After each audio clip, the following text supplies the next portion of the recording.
Meanwhile, in the midst of all this, in city after city across America, there's pro-Palestinian protesters that have been clashing with pro-Israel supporters. This video was circulating on social media from New York. We're not sure exactly when this rally took place, but here's some of the pro-Palestinian sentiment currently being manifested in our country. We're done hiding. We're done. We're done being tortured and hurt and judged. This is the correct religion. This is the religion that all of humanity needs to be upon, of Islam. And we will not stop until it enters every home. So I want you to repeat after me. I want to hear it in every single district. It should tremble. Brooklyn should hear it. The Bronx should hear it. Queens should hear it. Say it as if the Ummah depends on this, my brothers and sisters. La ilaha illallah! Muhammadan Rasulullah! There is no God worthy of worship except Allah, the God of Jesus, the God of Moses, the God of Abraham, and the God of the last and final prophet Muhammad sallallahu alayhi wa sallam. Oh boy. They're here. All right.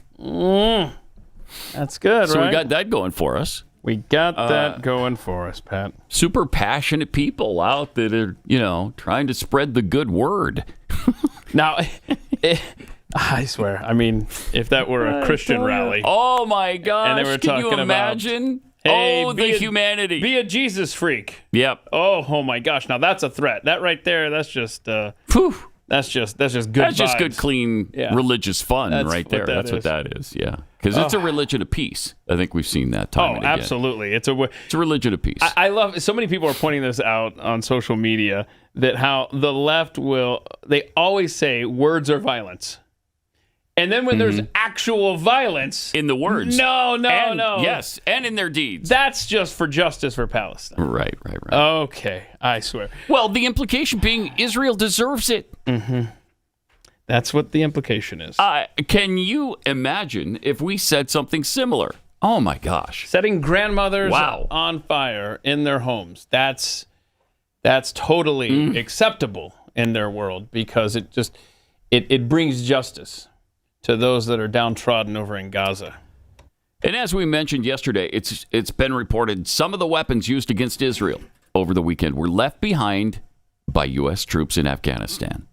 Is that a shocker? No. Why? Because the Taliban and Hamas are obviously cozy with each other. They share a similar goal. They're similar type people. So because Biden ordered that ridiculous, chaotic withdrawal 2 years ago, and everything was left behind. You think anybody in Israel has seen this 2007 clip of Joe Biden warning about such a thing? I wonder. It's a big difference to tell the American people the truth about what our options are in ending this war.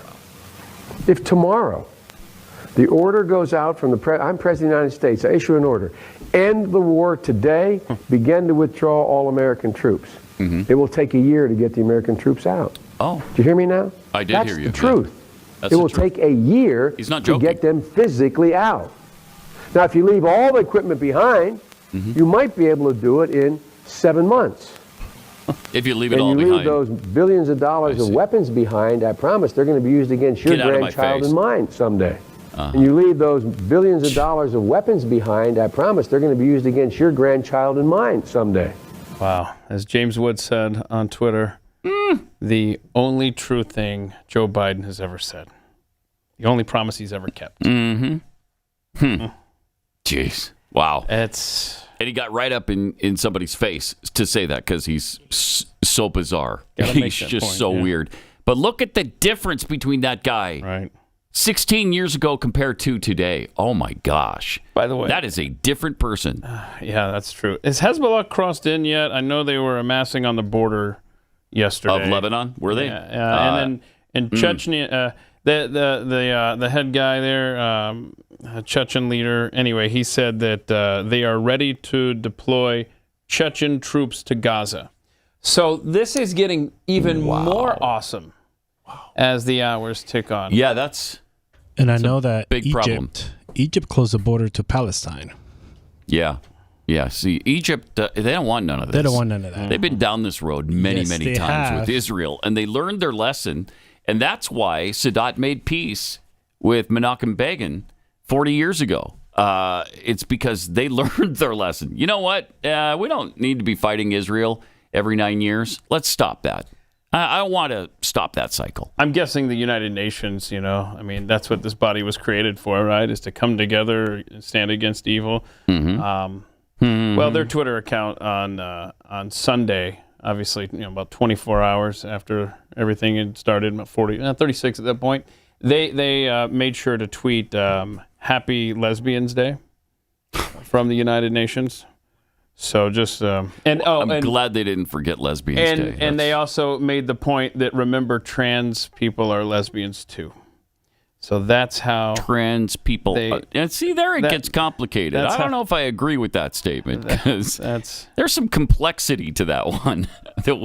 I haven't really been able to noodle that out yet, but I'm still working on it. I know. So I'll let you know. Well, the United Nations was trying to help you out. Okay. But no, I'll take it into consideration, but I don't just take them at their word. Right. By the way, there are obviously Americans and a lot of people trying to get out. My buddy Ian Patterson, who was a big part of Task Force Pineapple, that got Americans safely out of Afghanistan. I wanted to at least mention OperationRecovery.org. If you know anyone that's trying to get out of there, OperationRecovery.org.